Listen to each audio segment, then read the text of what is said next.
சில பேர் ஓவரா தத்துவம் பேசுவாங்க. வாயை திறந்தாலே தத்துவம் தான், அட்வைஸ் தான். இந்த படத்துல ஒரு டாக்டரை பத்தி பார்க்க போறோம். அவர் இதெல்லாம் ஒரு படி மேல போய் அதை எல்லாத்தையும் மொத்தமா சேர்த்து ஒரு புக்கே ரிலீஸ் பண்றாரு. அதை படிக்கிறதுக்குன்னு ஒரு பெரிய கூட்டம். இவர் அனுப்பக்கூடிய அந்த தத்துவங்களையும் இவரோட பிலாசபியையும் இவர் லெட்டர்ல போட்டா அதை தலைப்புச் செய்திகள்ல நியூஸ்ல ஆர்டிகலா ரிலீஸ் பண்றக்கூடிய அளவுக்கு இன்ஃபுளுயன்ஸ் ஆன ஒருத்தர் ஒரு டாக்டர். அவர் இப்ப ஏதோ ஒரு தீவுல போய் அவரும் அவரோட பொண்டாட்டியும் 2 பேரு ஒரு 450 ஏக்கர் இருக்கக்கூடிய ஒரு பெரிய தீவுல தனியா வாழ்றாங்களா. உலகப்போர் நடந்துகிட்டு இருந்த அந்த காலகட்டத்துல அவரை படிச்சு அவரை சம்பந்தமா படிச்சு இன்ஸ்பயர் ஆகி நியூஸ் பேப்பர்ல வந்த விஷயங்கள் எல்லாத்தையும் பார்த்துட்டு இங்க ஒரு குடும்பம் அவரை மாதிரியே நாம தீவுல போய் செட்டில் ஆகலான்னு முடிவு பண்ணி ஊர்ல இருந்த சொத்து பத்து எல்லாத்தையும் வித்து இருந்த கடன்ல அடைச்சு கிளம்பி வந்துட்டு இருக்காங்க. கூடவே இவங்க குடும்பத்துல ஒரு மூத்த பையன் இருக்கிறான். அப்பா அம்மா பையன். இந்த பையன் மூத்த தாரத்தோட பையன். ஆனா மூத்த தாரம் இறந்து போச்சு. இந்த அம்மா 2வது தாரம் தான், 2வது மனைவி தான். மூத்த பையனுக்கு ஏதோ பிரச்சனை இருக்குது போல, மனதளவுல ஏதோ பிரச்சனை உண்டு போல. இங்கிலீஷ் மருத்துவம் பார்த்தா போர் நடக்கிற காலகட்டத்துல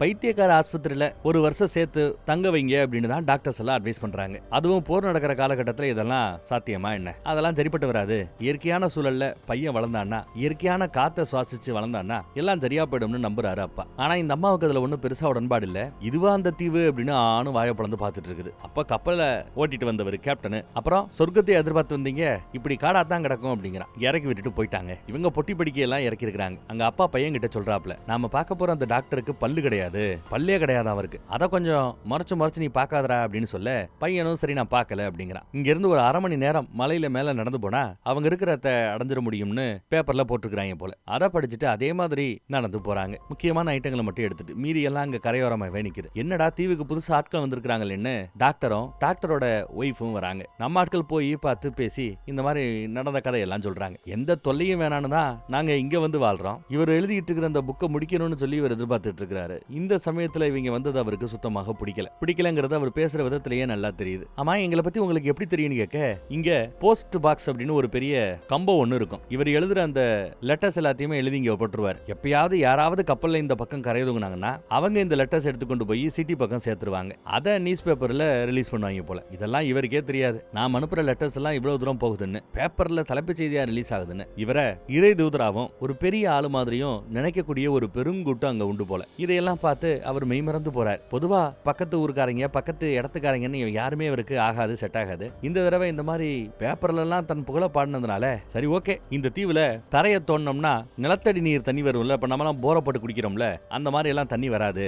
நதியோ ஆறோ எதுவும் ஓடல, நல்ல தண்ணி நதி ஆறு எதுவும் கிடைக்காது. எங்கேயாவது இந்த மலையில கற்களுக்கு இடையில இருந்து ஏதாவது தண்ணி மாதிரி வந்துட்டாதான் உண்டு. அப்படி இந்த தீவுல மொத்தத்துல 2 இடத்துல தான் தண்ணி வருது. நாங்க எங்க வீட்டு பக்கத்திலேயே நாங்க தண்ணி எடுத்துக்கிறோம். அந்த இன்னொரு ஊத்து இருக்கிற இடத்த சொல்றேன், குகையில தான் நீங்க போய் வாழணும் அப்படின்ட்டாப்ல. பக்கத்திலே சேர்த்துக்க மாட்டேன்னு இங்க இருந்து இன்னும் 1/2 மணி நேரம் உயரத்துல போகணும். அந்த மாதிரி ஒரு இடத்த இவர் சொல்றேங்கிறார். அந்த பக்கம் ஆம்பளையும் பேசிக்கிறாங்க, இந்த பக்கம் பொம்பளையும் பேசிக்கிறாங்க. டாக்டரும் நீங்களும் ஒரு நல்ல முடிவெடுத்தீங்க வந்திருக்கீங்களோ அப்படின்னு விசாரிப்பா இந்த அம்மா. நான் அவர் பொண்டாட்டி எல்லாம் கிடையாது, ஏதோ விருப்பப்பட்டோம் ஒன்னா வாழ்ந்துட்டு இருக்கிறோம், அவ்வளவுதான். அவரோட தத்துவங்கள் பிடிச்சு போய் தான் அவரோட கூட இருக்கிறேன். எவ்வளவு பெரிய ஆள் தெரியுமா அவர் அப்படிங்கிற ரேஞ்சுக்கு சீனை போட்டுக்கிட்டு இருக்குது. டாக்டரோட ஒய்ஃப் ஒரு கழுதையை அங்க வளர்த்துட்டு இருக்காங்க. அந்த கழுதை மேல அவங்களுக்கு அம்புட்டு உசுறு. இது கூட அந்த டாக்டருக்கு பிடிக்காது. தேவையில்லாம ஒரு விலங்கு மேல இம்புட்டு பாசத்தை வைக்கிற, இதெல்லாம் ஆகாது. மனித இன்னும் நல்லபடியா வரணும்னா தேவையில்லாத இந்த மாதிரி ஜந்துகளின் மீது ஆசை வைக்க கூடாது அப்படின்லாம் சொல்றாரு போல. ஆனா அது எல்லாம் தாண்டி இந்த ஒன்ன மட்டும் இந்த அம்மா ஃபாலோ பண்ணிக்கிட்டு இருக்கு. அப்புறம் தன்னை பத்தியும் தான் 2வது பொண்டாட்டினும் மூத்த பையனுக்கு இருக்கிற பிரச்சனை பத்தியும் எல்லாம் எடுத்து சொல்லிட்டு இருக்குது. அதையெல்லாம் தாண்டி இங்க இந்த பசங்க 2 பேரும் பேசுறத வச்சு நமக்கு இன்னொரு விஷயமும் தெரிய வருது. டாக்டர் கூட ஒரு பொண்ணு இருக்கிறாள், டாக்டரோட ஒய்ஃப்ன்ட்டு. அவளுக்கு இதே மாதிரி ஏதோ ஒரு வியாதி இருக்குது போல. இங்க வந்த பிறகு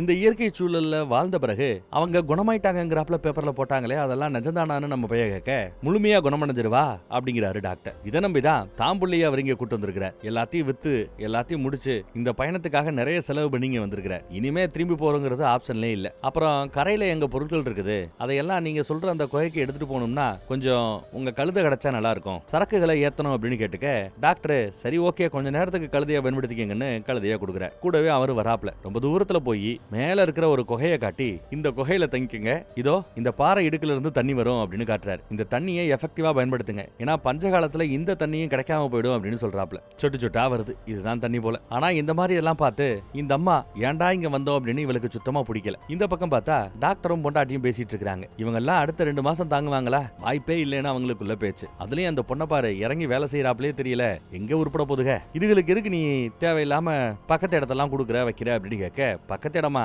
1/2 மணி நேரம் டிராவல் பண்ணி போகணும், அதுவும் குகையில போய் தங்குறாப்ல ஏற்பாடு பண்ணிட்டு வந்திருக்கிற, தாக்கு பிடிக்க மாட்டாதுங்க, ஒரு 3-4 மாசத்துல எப்படி ஓடி போயிடுங்க பார்க்கலாம் அப்படின்ற ரேஞ்சுக்கு இவங்க பேசிட்டு இருக்காங்க.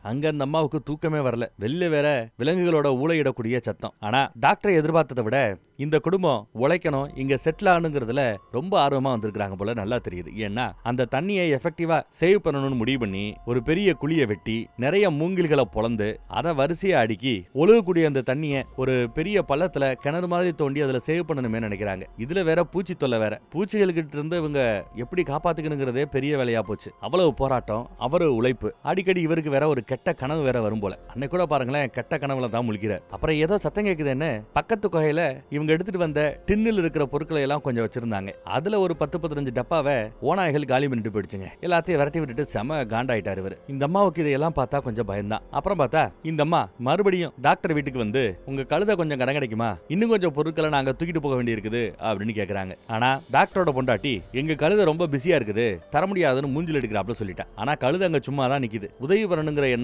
அவங்களுக்கு சுத்தமா கிடையாது. யாருக்கு? டாக்டருக்கும் சரி, டாக்டரோட பொண்டாட்டிக்கும் சரி. அவன் சர்வே பண்ணணுமா, முடிஞ்சா சர்வே பண்ணிக்க, இயற்கையை கெடுக்காம வாழ பழகிக்க. இவ்வளவுதான் அவர் சொல்ற தத்துவங்கள் எல்லாம் போல. அப்புறம் புக் எழுதுற விஷயம் எப்படி போய்கிட்டு இருக்கு அப்படின்னு கேட்க, அருவி மாதிரி கொட்டிக்கிட்டு இருக்கு அப்படின்னு இவன் ஓட்டுவான். இவங்களுக்கு பேச விருப்பம் இல்லைன்னு புரிஞ்சுக்கிட்டு அந்த அம்மா சிரிச்சாப்லயே அங்க இருந்து போயிடுச்சு. அடுத்து இவங்க 2 பேரு குழந்தை பெத்துக்கணும்னு ஆசைப்படுறாங்க போல, குடும்பம் நடத்திட்டு இருக்காங்க. அந்த பக்கம் பார்த்தா புதுசா இன்னொரு கப்பல் ஒண்ணு வருதுங்க. அந்த கப்பல்ல ஒருத்தி ஒரு மாதிரி அழுக முகத்தோட இருக்கிறவ, ஆனா அழுகிய மரச்சாப்புல நிறைய மேக்கப் போட்டு முத்து மாலையை போட்டுட்டு ஜம்முன்னு ரெடி ஆகுறா. அவளும் அந்த தீவுல வந்து குடியேறணும் வந்திருக்கிறா போல. ஆனா அவ பெரிய மகாராணி நினைப்பு. அவளை 2 பேரும் அழகா பல்லக்கில தூக்கிட்டு வராப்ல தூக்கிட்டு வராங்க. அவளோட பொருட்களை, ஏகப்பட்ட பொருட்களை இந்த பக்கம் ஒரு கூட்டம் தூக்கிட்டு வருது. வரும்போதே பாட்டெல்லாம் போட்டு ஸ்பீக்கர் எல்லாம் வச்சு கெத்தா தான் வருது இந்த அம்மா. தூக்கிட்டு வந்து இறக்குனாங்க இல்ல, இவங்க 2 பேர்ல ஒருத்தன் பாடிகார்டு, அந்த கொஞ்சோண்டு முடி வச்சிருக்கான் பாருங்க, அவன் நிறைய முடி வச்சிருக்கான் பாருங்களா ஒருத்தன், அவன் இன்ஜினியர். இவங்க 2 பேரை இந்த பொண்ணு லவ் பண்ணுது போல. 2 பேருக்குமே கம்பெனி கொடுக்கும் போல. இது ஒரு கேவலமான கேரக்டர் இந்த பொண்ணு. அதே மாதிரி இந்த பொண்ணுக்கு அறிவு இருக்கா அப்படிங்கிறதும் டவுட் தான். பீச்சோட கரைக்கு பக்கத்திலேயே இந்த இடத்துல நாம கேம்ப் போடுவோம் அப்படின்னு பேசிட்டு இருக்கா. இன்ஜினியருக்கு அதுல பெருசா விருப்பம் இல்லைனாலும் சூப்பரா இருக்கு டார்லிங் அப்படின்னு சொல்றாரு. அவ உணர்ச்சி பெருக்கில் இருக்கிறாப்ல காட்டுறா. ஆனந்த கண்ணீரே வருது அவளுக்கு. நான் எவ்வளவு பெரிய விஷயத்தை சாதிச்சிட்டேன் தெரியுமா, நாம சாதிச்சிட்டோம் அப்படின்னு சீனை போட்டுக்கிட்டு இருக்கா. அப்புறம் ஜாலியா குளிக்கிறதுக்கு கிளம்பியாச்சு. குளிக்க போனா ஒண்ணுக்கு 2 பேருக்கு அவ கம்பெனி கொடுத்துட்டு இருக்கா. நான் சொல்லல இவ கேரக்டரே ரொம்ப மோசமா இருக்குன்ட்டு. ஆம்பளைங்களை தனக்கு அடிமையா வச்சுக்கிறதுக்கு தான் உடம்ப பயன்படுத்துறாங்கிறது பச்சையா தெரியுது. இந்த பக்கம் டாக்டரோட ஒய்ஃப் தக்காளி, வெங்காயம், உருளைக்கிழங்கு இதையெல்லாம் விவசாயம் பண்ணிட்டு வெஜிடபிள் பொருட்களை மட்டுமே சாப்பிட்டுட்டு வாழ்ந்துட்டு இருக்காங்க. இது டாக்டரோட பிலாசபி. அந்த டாக்டர் இயற்கையில கிடைக்கிற வெஜிடபிள் ஐட்டங்களை மட்டும் தான் சாப்பிட்டு வாழணும், வேட்டையாடக்கூடாது, விலங்குகளையோ பறவைகளையோ அடிச்சு சாப்பிடக்கூடாது அப்படின்னு பல தத்துவங்களை அவர் ஃபாலோ பண்ணிட்டு இருக்கிறாப்ல. இவங்க வீட்டை நோக்கி மகாராணி மாதிரி அவ வர்றா. அந்த அலப்பி வர்றா. இவங்க 2 பேரு ஜம்முன்னு கொண்டு வந்து இறக்குறாங்க. வரும்போதே சேர வேற எடுத்து வந்துருக்காங்களா என்னன்னு தெரியல, சேரெல்லாம் போட்டு உட்கார வைக்கிறாங்க. அவ பெரிய விளாட்டம் கை நீட்டிட்டு வந்து முத்தா கொடு அப்படிங்கிறா. இவ வம்புக்குனே சாணி எழுட்டு வந்தவ அந்த சாணியை வச்சு அவ கையில கை குலுக்குவா. இவெல்லாம் எப்பேற்பட்டவங்கிறது டாக்டரோட பொண்டாட்டிக்கு புரியாம இல்ல. சிகரெட்டை கூட பத்த வச்சு வாயில அப்படி வைக்கணும் போல, அவ்வளவு திமிரு. ஆமா உன் புருஷன் தானே டாக்டர், எங்க அப்படின்னு கேட்க உள்ள இருந்து அவன் வருவான். உங்களை பத்தி நிறைய பேப்பர்ல படிச்சிருக்கிறேன், அதை இன்ஸ்பயர் எடுத்துக்கிட்டு தான் நாங்க இங்க வந்திருக்கிறோங்கிற ரேஞ்சுக்கு பேசிட்டு இருக்குது இந்த அம்மா. எதுக்குமா இங்க வந்திருக்கிற அப்படின்னு கேட்டா, இங்க ஒரு ஹோட்டலை கட்ட போதான், ஒரு ரெசார்ட்டை கட்ட போதான். அப்புறம் வெளியில இருந்து நிறைய பேர் இங்க வருவாங்க, தங்குவாங்க, டூரிஸ்ட் பிளேஸ் மாதிரி இதை மாத்த போறேன் அப்படி இப்படின்னு பெரிய லட்சியம் கனவெல்லாம் வந்திருக்கிறதா எடுத்து சொல்லிக்கிட்டு இருக்கிறா. இவளை பார்த்தாலே இவ எப்பேற்பட்டவன் மோசமானவங்கிறத அவர் புரிஞ்சுக்கிட்டார் போல. அதனாலதான் இவளையும் இங்க தண்ணி குடிக்கிறதுக்கு 2 வாய்ப்பு தான் இருக்குது. பக்கத்துல நீர் ஊத்து அப்படின்னு பார்த்தா அந்த கோயைக்கு பக்கத்துல இருக்குது, அங்க போய் செட்டில் ஆயிக்கங்க, அங்க தண்ணி எடுத்துக்கங்க அப்படின்னு சொல்லிட்டார் போல. அவங்க 2 பேரும் அடிச்சுக்கிட்டு சண்டை போட்டுக்கிட்டு எவனாவது திரும்ப ஊருக்கு போய் சேரட்டும், நம்மள டிஸ்டர்ப் பண்ணாம இருந்தா சரிங்கிறது அவரோட எண்ணம். வந்தவங்க குடிக்கிறதுக்கு தண்ணியை இவங்க எவ்வளவு கஷ்டப்பட்டு ரெடி பண்ணி வச்சிருக்காங்க, அதுக்குள்ள போய் கண்ணா பின்னான்னு குளிச்சுக்கிட்டு சேட்டை பண்ணிக்கிட்டு இருப்பாங்க. அதை பார்த்ததும் இந்த குடும்பம் ஓடியாந்து, எங்க குடிக்கிற தண்ணிங்க என்னங்க விளையாடுறீங்களா அப்படின்னு வந்து சத்தம் போடுறாங்க. ஐயோ அப்படியா, தெரியாம போச்சு அப்படிங்கிற ரேஞ்சுக்கு இந்த பொண்ணு. அப்புறம் தான் யார் என்னங்கிறத தான் குடும்ப பெருமையெல்லாம் சொல்லிட்டு இன்னாரோட பேத்தி, இன்னாரோட மக எலிசபெத் ராணி மாதிரி ஓவரா சீனை போடுவா, அறிமுகப்படுத்திக்கிறா. அப்புறம் தான் கூட இருக்கிற பசங்களையும் இன்ட்ரோ கொடுக்குறா. அப்புறம் சிட்டில இருந்து இங்க வரும்போது இவங்களுக்கு லெட்டர்ஸ் ஏதாவது வந்தா அந்த லெட்டர்ஸ் எப்படி போறவங்க வரவங்க டெலிவரி பண்றது வழக்கம். அந்த மாதிரி லெட்டர்ஸை டெலிவரிக்காக எடுத்து வந்திருக்காங்க, இந்தாங்க அப்படின்னு கொடுக்குறா. ஏற்கனவே டாக்டரையும் பார்த்துட்டு வந்ததா சொல்லுவா. ஆனா டாக்டர் கிட்ட டாக்டரோட லெட்டர்ஸை கொடுக்காம இவங்க கிட்ட கொடுத்துட்டு, நீங்க ஃப்ரீயா இருக்கும்போது டாக்டர் கிட்ட லெட்டர்ஸ் கொடுத்துருங்க அப்படின்னு சொல்லி லெட்டர்ஸ் எல்லாம் கொடுத்துட்டு போறாங்க. ஆனா இவங்க பார்த்தா இவங்க லெட்டர்ஸ் எல்லாம் ஓபன் ஆகிருக்குது. குறிப்பா டாக்டரோட லெட்டர்ஸ் எல்லாம் ஓபன் ஆகி இருக்கிறது. அப்ப இவ பிரிச்சு படிச்சிருக்கா இல்ல. அப்புறம் சரி ஓகே சோசியல் சர்வீஸ் பண்ணுவோம்னு சொல்லி அந்த லெட்டர்ஸை கொண்டு வந்து இவர்கிட்ட டாக்டர் கிட்ட டெலிவரி பண்ணும்போது, இதெல்லாம் ஓபன் ஆகிருக்குது, அடுத்தவங்களோட லெட்டர்ஸை படிக்கிறது தப்பு இல்லையா அப்படின்னு அவர் கேட்பாரு டாக்டர். ஐயோ ஏன்ட்ட கொடுக்கும் போதே ஓபன் ஆகா இருந்தது, நீங்க என்ன தப்பா நினைச்சுக்காதீங்க அப்படிங்கிறாரு நம்ம அப்பா. அந்த பொம்பளைய நம்பாதப்பா, பாத்தியா என்கிட்டயே லெட்டரை கொடுத்துருக்கலாம் ஸ்ட்ரைட்டா. அப்படி கொடுத்தா அவ லெட்டரை ஓபன் பண்ணி படிச்சாங்கிறது எனக்கு தெரிஞ்சு போயிடும். அதனால உங்ககிட்ட கொடுத்து டெலிவரி பண்ண சொல்லிருக்கா. பாத்தியா, அவ வேற மாதிரி தெரியுது, பார்த்து பத்திரமா இருந்துக்கோ அப்படின்னு நல்லா ஏத்தி விடுறாரு. சண்டை போட்டுக்கிட்டு நம்ம ஆளு இப்பதான் அதை கொஞ்சம் புரிஞ்சுக்கிறான். இந்த பக்கம் பீச்சோட கரை ஓரமா இவங்க கேம்ப் போட்டு செட்டில் பண்ணிருக்காங்கல்ல, வேக வேகமா அங்க வந்து எப்பா லெட்டரை நீயா கொண்டு வந்து கொடுக்கறத விட்டுவிட்டு எங்க மூலமா டெலிவரி பண்ணிட்டு அதுவும் நீ ஓபன் பண்ணி படிச்சிருக்கிறங்கிறத மறைச்சிருக்கிற. அந்த தப்ப நாங்க பண்ணாப்ல அவர்கிட்ட போர்ட்ரே பண்ணிருக்கிற. அப்புறம் நாங்க 2 பேரும் சண்டை போடணும்னு எதிர்பார்த்துட்டு இருந்தியா அப்படின்னு ஓப்பனா கேக்குறாருங்க. பதிலுக்கு அந்த பொண்ணு, ஆமா, ஆனா அந்த டாக்டர் ஒன்னும் நல்லவர் இல்லையே, அவர் வீட்டு பக்கத்துல நாங்க தங்கக்கூடாதுன்னு சொல்லி தண்ணி கிடைக்கிறதுக்கு உங்க கோயைக்கு பக்கத்துல இருக்கிற அந்த தண்ணி தான் கரெக்டா இருக்கும், அங்க போய் கேம்ப் போடுங்கன்னு என்ன உங்க பக்கம் அனுப்பி விட்டது அவர் தான். தண்ணிக்காக நாம அடிச்சுப்போம் அப்படின்னு அவர் நினைச்சிட்டு இருக்காரு. இதுல அவரோட குணம் எப்படின்னு நீங்க புரிஞ்சுக்கணும் அப்படின்னு இவ ஒரு போடு போடுறா. அப்புறம் பேப்பர்ல இவளை பத்தியும் நிறைய லெட்டர்ஸ் தலைப்புச் செய்தி எல்லாம் வந்திருக்குதுங்க. இவ ஒரு பெரிய புரட்சி பண்ண போறாளாம், அந்த தீவுல பெரிய விஷயத்த பண்ண போறாளாம், அப்படி எல்லாம் பேப்பர்ல வந்திருக்குது. தான் ஒரு ஹோட்டல்ல ரெசார்ட் இங்க கட்ட போறேன் வைக்க போறேன்னு சொல்றதை கேட்டுட்டு இவன் ஆச்சரியமா பாக்குறான். இவன் என்ன பைத்தியமா அப்படிங்கிற ரேஞ்சுக்கு அவர் பாக்குறார். இந்த பக்கம் புக் எழுதுற விஷயத்துல ரொம்ப தீவிரமா இருக்கிற டாக்டர் அதே சமயம் அடிமைகளோட அவ இந்த பக்கம் வருவா. டாக்டர்னு கூப்பிட்டா இவர் பெருசா கண்டுக்கவே மாட்டாப்ல. பண்ணி அப்படிங்கிறார். யாரும் அந்த பொண்ணு பண்ணிங்குது. இதே பண்ணியா அப்படின்னு கேட்க, ஆமா பண்ணி பண்ணி பண்ணி பண்ணி பண்ணின்னு கத்த செம காண்டுல அடிக்கிறதுக்கு வேகமா வருவார். அப்புறம் தான் உங்க தோட்டத்தை பண்ணி ஒண்ணு காலி பண்ணிட்டு இருக்குது பாருங்க, அதைத்தான் சொல்ல வந்தேன்னு சொல்லி நக்கல் பண்றா. திரும்பி பார்த்தா பண்ணிங்க இவங்க தோட்டத்துல நிறைய நாஸ்தி பண்ணிக்கிட்டு இருக்குது. ஓடி போய் அதை விரட்டுறாரு. அதை பார்த்து நக்கலா சிரிச்சுக்கிட்டே அவ போறா. அதே சமயம் அந்த பக்கம் பாத்தீங்கன்னா இந்த குடும்பத்துல அந்த 2வது சம்சாரம் அந்த அம்மா இப்ப பிரெக்னண்டா இருக்குது போல. புருஷன்கிட்ட ராத்திரி அதை பத்தி சொல்லுது. அவனும் சந்தோஷப்படுறான், வாழ்த்துறான். நல்ல விஷயம் தானே, ஏன் பயப்படுறேன்னு. இந்த மாதிரி ஒரு இடத்துல எப்படி பிரசவம் பண்றது, எப்படி குழந்தைய வளர்க்கறது, பாலுக்கு என்ன பண்றது அப்படின்னு புலம்பி இருக்குங்க. அதனாலேயே அடுத்த நாள் என்ன பண்ணிருக்கான்னு பாருங்க. காட்டு பக்கம்னா மாடுகள் தெரியுறது வழக்கம் தானே, அதுல ஒரு நல்ல கறவை பசு மாடு இருக்கிறத பார்த்து அந்த மாட்டை இந்த பக்கத்துல ஓட்டுறான், விரட்டி விடுறான். இங்க ஏற்கனவே மூங்கில கம்புகளை வரிசை அடுக்கி வச்சிருந்ததுனால இங்கேயே 3வது ஒரு குகை இருக்கும். அந்த குகையோட பின்பக்கத்துல கம்பெல்லாம் போட்டு செட் பண்ணி வச்சிருக்கான். மாடு கரெக்டா ஓடியாரும்போது ஒரு கம்பை தூக்கி விட சொல்ல அந்த பொண்ணு தூக்கி விடுதுங்க. கரெக்டா உள்ள போனதும் மறுபடியும் குறுக்கால ஒரு கம்பை போட்டு மாட்டை உள்ள லாக் பண்ணிட்டார். இப்போ நமக்கு பால் கிடைச்சிருச்சு, பாலை கறக்கிறதுக்கு நம்ம கிட்ட மாடு இருக்குது அப்படின்னு சொல்லி சந்தோஷப்படுறாரு. அந்த அம்மாவுக்கும் சந்தோஷம் தான் இல்ல.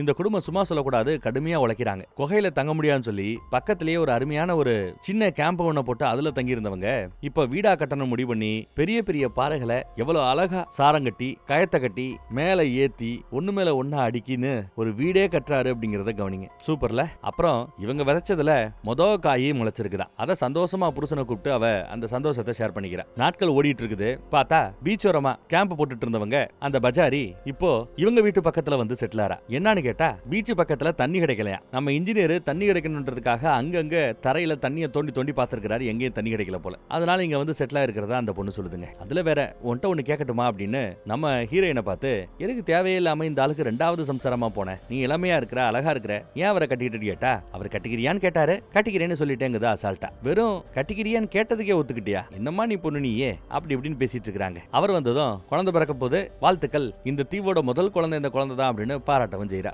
அப்புறம் இந்த பக்கம் டாக்டரோட கொண்டாட்டி தியானம் பண்ணிக்கிட்டே ஒரு மாதிரி அறத்துக்கத்துல மயக்கத்திலேயே கிடக்குறா. மறுபடியும் பண்ணி வந்து செட்டப் பண்ணிடுச்சு போல. தோட்டம் ஃபுல்லா நாஸ்தி ஆயிடுச்சு. சாப்பிடறதுக்கு கொள்றதுக்கு நீ காய்கறிகள் எதுவும் இல்ல போல. அதுல செம காண்டாகிறாரு. இதையெல்லாம் பத்திரமா பாத்துக்க வேண்டியது நீ வாட்டுக்கு ஹாயா தெரியற, அப்புறம் சோத்துக்கு என்ன பண்றதுன்னு சத்தம் போட்டுருப்பாரு போல. அப்புறம் அவர் குளிச்சிட்டு இருக்கும்போது ஏதோ துப்பாக்கி சுடுற சத்தம் கேக்குது. என்னடா இந்த பக்கத்துல நம்மால வேற ஒரு மாட்டை வேட்டையாடி சாப்பாட்டுக்கு மாமிசத்தை ரெடி பண்ணிட்டு இருக்கிறார். அதே சமயம் இந்த பக்கம் காய்கறி சாப்பிட்டுட்டு இருந்த மனுஷன் இப்ப சாப்பிடறதுக்கு ஒண்ணுமில்லைங்கிறதுனால பசியில வேற வழி இல்லாம அவர் வீட்டுல வளர்த்த கோழிகளை கொண்டு வந்து இவங்க கிட்ட பண்டமாற்று முறையில இதை கொடுத்துட்டு வேற ஏதாவது வாங்கிட்டு போலாமான்னு வந்திருக்கிறாருங்க. வந்து பார்த்தா இவங்க ஒரு வீடையே கட்ட முயற்சி பண்ணிட்டு இருக்கிறதையும் அழகான தோட்டத்தை உருவாக்கி இருக்கிறதையும் மாடெல்லாம் உள்ள வச்சு பால் கறக்குறாங்கிறதையும் பார்த்து மிரண்டு போற. ஏதோ 4-5 மாசத்துல ஓடி போயிடான்னு பார்த்தா நம்மளை விட பெட்டராவே இயற்கையில வாழ கத்துக்கிட்டாங்களேன்னு ஆச்சரியமா பாக்குறாரு. அப்புறம் அவங்க கிட்ட வந்து வணக்க வச்சுட்டு இந்த மாதிரி ட்ரேட் பண்ணலான்னு வந்திருக்கிறேன், இந்த கோழி குஞ்சுகளை வாங்கிக்கிட்டு இந்த மாட்டோட தலையை எனக்கு கொடுக்க முடியுமான்னு கேட்கிறார். அதே சமயம் இங்க நம்ம ஹீரோயின், ஏன் டாக்டர் நான் 1/2 மாசம் கர்ப்பிணியா கொஞ்ச நாள்ல வந்துருவேன், அப்புறம் எனக்கு குழந்தை பிறக்கிற சூழல் வரும், தீவுல வேற டாக்டர் இல்ல, நீங்க எனக்கு பிரசவம் பார்க்க முடியுமான்னு கேட்டா முடியாதுன்னு மூஞ்சில் அடிச்சாப்ல சொல்றார். யாராவது அப்படி பேசுவாங்களா? இந்த ஆளு பேசுவான். கேட்டா தத்துவன்னுவான். இயற்கை அப்படிதான். இயற்கையில எல்லா பேரும் டாக்டர் எதிர்பார்த்துட்டு இருந்தாங்களா என்ன? அவங்களா புள்ள பத்துக்கல. வயித்துல இருக்கிற இந்த கரு பிறந்து வரணும் அப்படிங்கறது தலையெழுத்தா இருந்தா நல்லபடியா பிறந்து வரும். நான் ஒண்ணும் பண்ண முடியாது. எப்பா தலை கொடுக்குறியா இல்லையா அப்படின்னு கேட்டு தலையை வாங்கிட்டு போயிட்டே இருக்கிறாருங்க. இப்படி மூஞ்சில் அடிக்கிறாப்ல பேசுறானே அப்படின்னு நம்ம ஹீரோக்கு இதுல கொஞ்சம் வருத்தம் தான். அப்புறம் தலையை எடுத்துட்டு போய் நல்ல பார்பிக்யூ பண்ணி சாப்பிடறதுக்கு ரெடி பண்ணிட்டு இருக்கிறார். ஆனா இவரோட தத்துவங்கள் எல்லாத்தையும் பார்த்து ரொம்ப பிடிச்சு போய் தான் அந்த அம்மா இங்க வந்திருக்குது. அவ எனக்கு இந்த மாதிரி ஐட்டங்களை சாப்பிடறதுல விருப்பம் இல்ல, காய்கறியை சாப்பிட்டுட்டு தானே இருக்கணும் வைக்கணும்னு சொன்னேன், தத்துவத்தை சொன்னா மட்டும் போதாது ஃபாலோ பண்ணணுங்கிற ரேஞ்சுக்கு அவ பேசுறா. காய்கறி எல்லாம் இல்லையே இப்ப என்ன பண்றதுன்னு இவன் கேட்பான். தான் முட்டை இருக்கே, அப்புறம் மரத்துல இருக்கிற பழங்கள் இருக்குது, அதை வச்சு நம்ம தத்துவத்தோட நம்ம பாலிசியை ஃபாலோ பண்ணி பிலாசபியை ஃபாலோ பண்ணி வாழ முடியாதா? ஏதோ பசிக்குதுன்னு நீ வாட்டுக்கு இந்த பக்கத்துல மாறிட்ட அப்படின்னு கேட்க, எல்லாம் ஒன்னாலதான், ஓவரா பேசுறதை விட்டு தோட்டத்தை ஒழுங்கா கவனிச்சிருந்திருக்கணும், பண்ணிய மேய்க்க விட்டு இருந்துக்க கூடாதுன்னு அதுக்கும் திட்டுறாங்க. ஆனா அந்த ஆளு அசைவம் சாப்பிடறதுக்கு ரெடி ஆயிட்டான். வர நீ சரியில்லை, ஒழுங்கா புக் எழுதி முடிக்கிற வழியை பாரு அப்படின்னு சத்தம் போடக்கூடிய ஆயிப்போச்சு. அந்த பக்கத்துல பார்த்தா அந்த அடிமை இன்ஜினியர் அவளுக்காக போர் தண்ணி கிடைக்குமான்னு, நிலத்தடியில தண்ணி கிடைக்குமான்னு ட்ரை பண்ணி அங்க தோண்டி தோண்டி தோண்டி தோண்டி போட்டிருக்காங்க. நூத்துக்கணக்கான குழிகளை தோண்டி போட்டிருக்கான். ஆனா எதுலயுமே தண்ணி வரலன்னு ஒரு செகண்டுக்கு மேல நொந்து நூலா போயிட்டான். அங்க இந்த பாடிகாரோட அந்த அம்மா குடும்பம் எடுத்துட்டு வெளியில வருது. நம்ம இன்ஜினியர் அதை பார்த்துட்டு ஒரு மாதிரி அப்படியே ஏமாற்றத்தோட இப்படியெல்லாம் நடக்கும் தெரியாதுங்கிற ரேஞ்சுக்கு பார்த்துட்டு இருக்காங்க. இன்ஜினியர் இன்னும் தண்ணி ரெடி ஆகல, சீக்கிரம் ரெடி பண்ற வழியை பாரு அப்படின்னு சத்தம் போடுறான். அவன் வெறுப்பேத்துறான். சாப்பாடு ரெடி ஆயிடுச்சா அப்படின்னு கேட்கறான். வரும்போதே டின்னுட்டுனா நிறைய உள்ள நான்வெஜ் ஐட்டங்களை வச்சு எடுத்து வந்திருக்கிறான். இங்க மலையில கிடைக்கிற ஆடு மாடு கோழி இதெல்லாம் எனக்கு சாப்பிட்டா பிடிக்காது, சிட்டில இருந்து எடுத்துட்டு வந்த அந்த டப்பாக்குள்ள அடைச்சு வச்சிருக்கிற ஐட்டங்களை தான் எனக்கு வேணும்னு அடம்பிடிக்கிறான். அதெல்லாம் எப்பயோ காலியா போச்சு, நம்ம கிட்ட தோட்டம் இல்ல, துறவு இல்ல, ஹோட்டல் இல்ல, வீடு இல்ல, சாப்பிடுறதுக்கு இப்ப சாப்பாடும் இல்ல, போதுமா அது இதுன்னு என்னென்னமோ பேசி எங்களை கூட்டு வந்து கடைசியில இப்படி பண்ணிட்டியே, இதுல வேற பெரிய தலைவி மாதிரி பெரிய இவ மாதிரி பேச்சு வேற அப்படின்னு சத்தம் போட்டுறாங்க. உடனே அவ கோவத்துல சருன்னு உள்ள போயிட்டான். அப்புறம் தோட்டத்து பக்கம் காட்டு பக்கம் வந்து ஆணு கதறி கதறி அழுதுட்டு இருக்கிறா.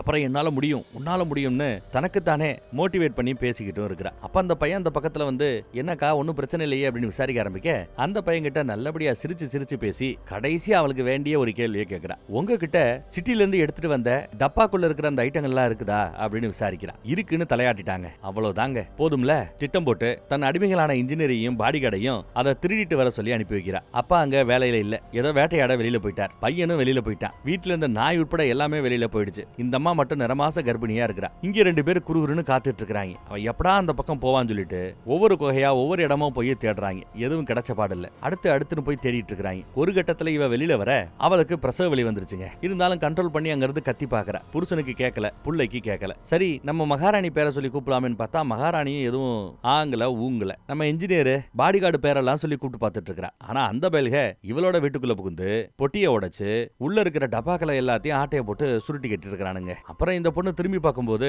திறந்து வச்சிருந்த கதவு மூடி இருக்கிறாப்ல தெரியுது. சரி யாருமே இல்லைன்னு சொல்லிட்டு இவளே உள்ள போய் பெட்ல ஒரு துணியை விரிச்சு ரொம்ப கரகர ஆயிடக்கூடாதுன்னு இருக்கிறதெல்லாம் விரிச்சுட்டு அங்கேயே அவ உட்காரலாமான்னு நினைக்கிறா. வழியில துடிக்கிறா. அதே சமயம் பரன்ல ஒருத்தன் கீழே ஒருத்தன் 2 பேரும் அங்க ஒளிஞ்சிட்டு இருக்காங்க. திருண்ண பொருட்களோட தண்ணி குடமும் உடஞ்சிருச்சு. இன்னும் கொஞ்ச நேரத்துல குழந்தை வேற பிறக்க போதுங்க. இவங்க அப்பையும் இறக்கமே இல்லாம அப்படியே ஒளிஞ்சிட்டு தான் இருக்கிறானுங்க. வெளியில வேற நாய் குலைக்கிற சத்தம் எல்லாம் கேக்குது. என்னடான்னு பார்த்தா நிறைய நாய்ங்க ஓனாய்ங்க அந்த பக்கம் தெரியுதுங்க. இவளை பார்த்து குலைக்குது. இவ கையில வச்சிருக்கிற ஏற ஒரு தடியை வச்சுக்கிட்டு அதுகளை விரட்டிக்கிட்டு இருக்கிறா. எதுவும் ஓடுறாப்புல இல்ல. நாய்கள் எல்லாம் ஒண்ணு கூடுது. அந்த கேப்ல அவங்க அங்க இருந்து ஓடியாந்து திருண்ண பொருட்கள் எல்லாத்தையும் மகாராணி முன்னாடி வைக்கிறாங்க. மகாராணி அதையெல்லாம் பார்த்துட்டு இவ்வளவுதானா, இதை வச்சுட்டு நாம ஒரு 2 வாரம் கூட தாக்கி பிடிக்க முடியாத, இவ்வளவுதானா அப்பையும் திட்டுறாங்க. எவ்வளவு பண்ணாலும் பத்தாது போல. இதெல்லாம் கிடக்கட்டும், அங்க பிரசவ வழியில ஒருத்தி துடிச்சுக்கிட்டு இருக்கிறா.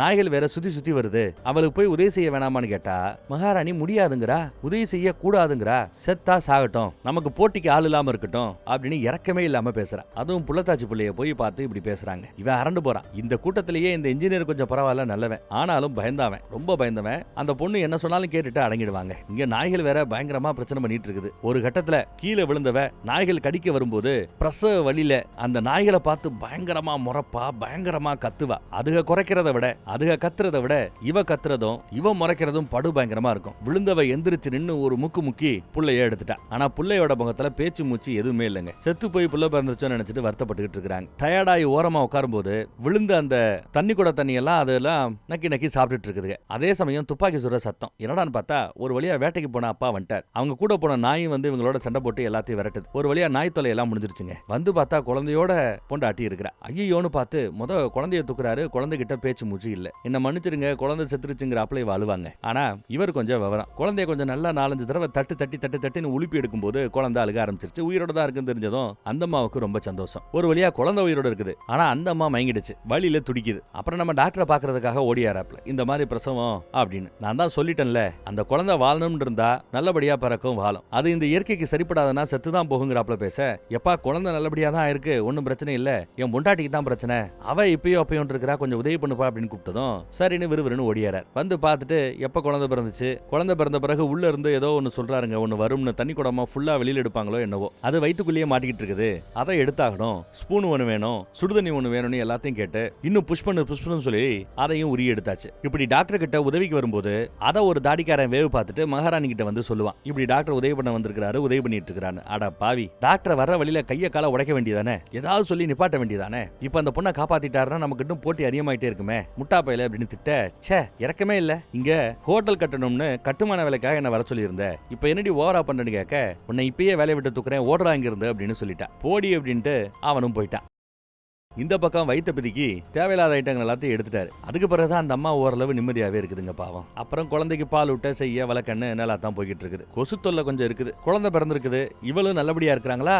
உடனே ஏதோ ஒரு நல்ல நெய்பர் மாதிரி, நல்ல பக்கத்து வீட்டுக்காரி மாதிரி குழந்தைய பாக்குறதுக்கு வரேன்னு வந்து குழந்தை பிறந்ததுக்கு வாழ்த்துக்கள்னு சொல்லி குழந்தையும் பார்த்துட்டு கூடவே ஒரு டப்பாவை கிஃப்டா வேற கொடுத்துட்டு போறா. ஆனா அந்த டப்பா இவங்க வீட்லயே வந்து இவங்க ஆட்டைய போட்டு போன டப்பாங்க. ஒத்த டப்பாவை கொடுத்துட்டு போயிருப்பா. புருஷங்காரன் அந்த டப்பா காமிச்சு பேசும்போது, டப்பா இவங்களோடது, திருண்ண பொருள் நம்மகிட்டே வந்து காட்டிட்டு திமிரா போறான்னா எவ்வளவு கொழுப்பு இருக்குன்னு கோவப்படுறாரு. பரவாயில்ல, போனா போயிட்டு போகுது, நமக்கு தான் தோட்டம் துறவு இருக்குதுல்ல, வளர்க்குற கோழிகள் இருக்குதுல்ல, பாத்துக்கலாம், இதை ஒரு பெரிய பிரச்சனை பண்ண வேண்டாம் அப்படின்னு சொல்றாங்க. அது மட்டும் இல்லாம டின்னருக்கு அந்த அம்மா கூப்பிட்டு இருக்கு போல, லஞ்சுக்கோ டின்னருக்கோ. டாக்டரையும் இன்வைட் பண்ணிருக்கான், எல்லாம் ஒன்னா சாப்பிடலாம் வாங்க அப்படின்னு கூப்பிட்டு இருக்குதுங்க. அதுக்கு போக வேண்டாங்கிறான் புருஷன். இருந்தாலும் இல்ல நல்லா இருக்காதுங்க, நம்ம போகணும், பக்கத்துல இருந்துகிட்டு போகலன்னா எப்படி, பிடிக்குதோ இல்லையோ போய் தலையை காமிச்சிட்டு வந்துடலான்னு அந்த ஜோடி முடிவெடுத்திருக்கு. டாக்டர் வேகமா ரெடியாகி இங்க வந்துட்டார். ஏன்னா அவர் பசியில இருக்காரு, ஒன்னும் அவர் சாப்பிட்றாப்புல பெருசா தேரல. இங்க டின்னில் இருக்கிற பொருட்களை எடுத்து வச்சு எல்லாருக்கும் பரிமாறுவதற்கான ஏற்பாடுகள் நடக்குது. டாக்டருக்கு பல்லு இல்ல, அவரு கடிச்சு சாப்பிடுறதுக்குன்னு பல்லு செட்டை அப்பயே ரெடி பண்ணி மாட்டிருப்பார். மாட்டி வச்சுட்டு வேக வேகமா எடுத்து வச்சு சாப்பிட்டுட்டு இருக்கிறார். அப்ப இவ திமிரா பேசுறதும், தான் ஒரு பெரிய ராணி, அவ இவ எங்க பரம்பரை அப்படி இப்படிங்கிற ரேஞ்சுக்கு சீனை போட்டுக்கிட்டு இருப்பா. வேண்டாத எல்லா பேச்சையும் அங்க வச்சுதான் பேசுறாங்க.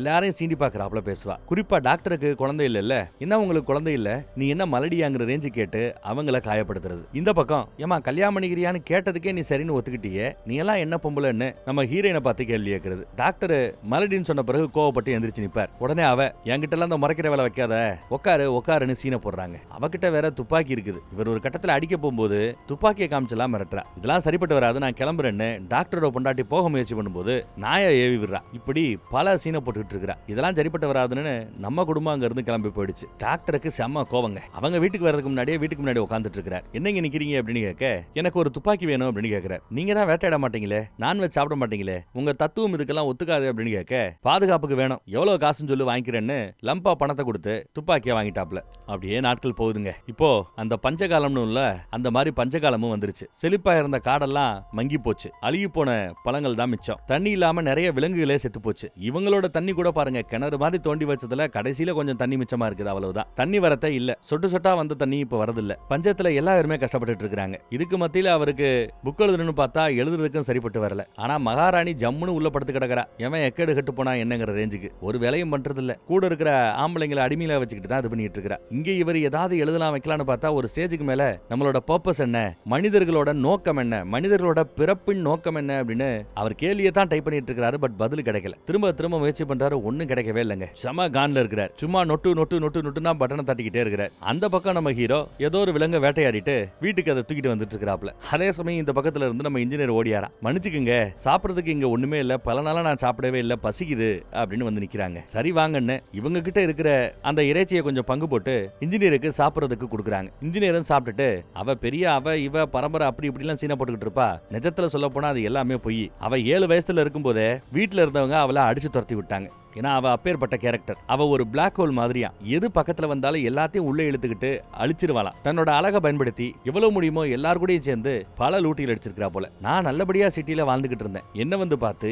என் கூட இருந்து என்கிட்ட இருந்த சொத்து பத்தி எல்லாத்தையும் அழிச்சு என்னென்னமோ பேசி என்னையே அடிமையாக்கி இங்க கூட்டிட்டு வர ரேஞ்சுக்கு ஆயிப்போச்சு. இதே மாதிரிதான் மித்த ஆம்பளைகளையும் அவ பயன்படுத்தி இருக்கா அப்படின்னு எல்லாத்தையுமே சொல்லிட்டாப்லங்க. அவ எப்பேற்பட்ட அல்வி சக்திங்கிறத இவங்களும் புரிஞ்சுக்கிறாங்க. ஆனாலும் அவ ஏதாவது பாசமா சொல்லிட்டா மறுக்க முடியல அப்படின்னு வருத்தப்பட்டு சொல்லிட்டு இருக்க. கேக்குறான். அதே சமயம் ஏண்டா என்ன விட்டுட்டு அங்க என்னடா பேசிட்டு இருக்கிற, என்ன பத்தி பொண்ணு பேசுறியா அங்கன்னு வெளியில இருந்து மகாராணி சத்தம் போடுறா. இவன் இந்த பக்கத்துல வந்ததும் என்ன பிச்சை எடுத்து தின்றியா, இதெல்லாம் ஒரு பொழப்பா அப்படின்னு கேட்க, என்ன ஓர கேட்டுட்டு இருக்கிற, உனக்கு என்ன மகாராணி நினைப்பா, பிச்சை எடுத்தா தான் உனக்கே சோறு அப்படின்னு சொல்லும்போது கோவம் வந்து புலின்னு ஒரு அரவிட்டுருவா. பதிலுக்கு நம்ம பயிலும் திரும்ப ஒரு அரவிடுவான் பாருங்க.